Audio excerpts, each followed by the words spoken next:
कौन सा बाइबल सही है या गलत है? न्याय परमेश्वर के घर से शुरू होता है। वचन देह में प्रकट होता है।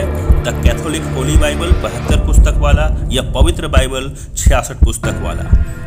क्या 66 पुस्तक वाला बाइबल आउटडेटेड है? आइए जानेंगे।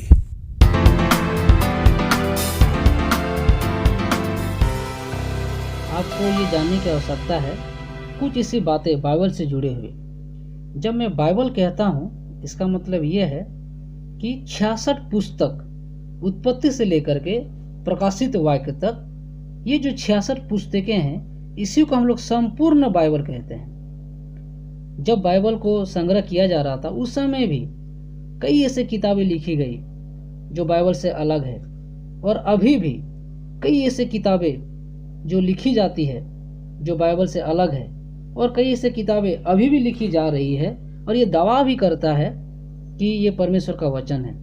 परंतु आपको इस बात को जानना बहुत ही जरूरी है कि बाइबल 66 जो पुस्तकें हैं, इसको छोड़ करके और कोई दूसरा किताब परमेश्वर की प्रेरणा से रचा हुआ नहीं है। केवल एकमात्र बाइबल ही है जो संपूर्ण रूप से परमेश्वर की प्रेरणा से रचा हुआ है।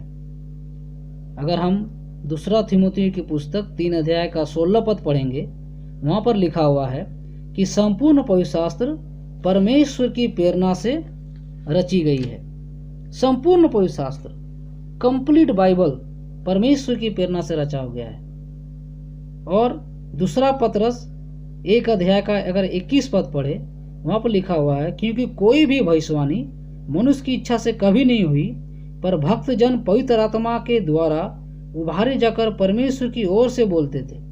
यहाँ पर लिखा हुआ है कि कोई भी मनुष्य जो इस बाइबल को लिखा है, वो अपने इच्छा से कभी नहीं लिखा, परंतु पवित्र आत्मा के द्वारा उभारे जाकर परमेश्वर की ओर से वो लिखा है। तो ये बाइबल स्वयं ये प्रूव करती है कि केवल बाइबल ही है जो एकमात्र परमेश्वर की प्रेरणा से रचा हुआ है। ये पहला बात। दूसरा बात, बाइबल में ही संपूर्ण प्रकाशन परमेश्वर ने दिया है। परमेश्वर की जो भी इच्छाएं हैं या परमेश्वर जो भी करना चाहता है, अपनी सारी प्रकाशन, भविष्यवाणियां, सब कुछ इस बाइबल में ही मौजूद है। परमेश्वर का प्रकाशन किसी दूसरे बाइबल के अलावा किसी दूसरी किताबों में नहीं मिलता। कई सारे लोग ये दावा करेंगे, लेकिन वे सारे बातें गलत है।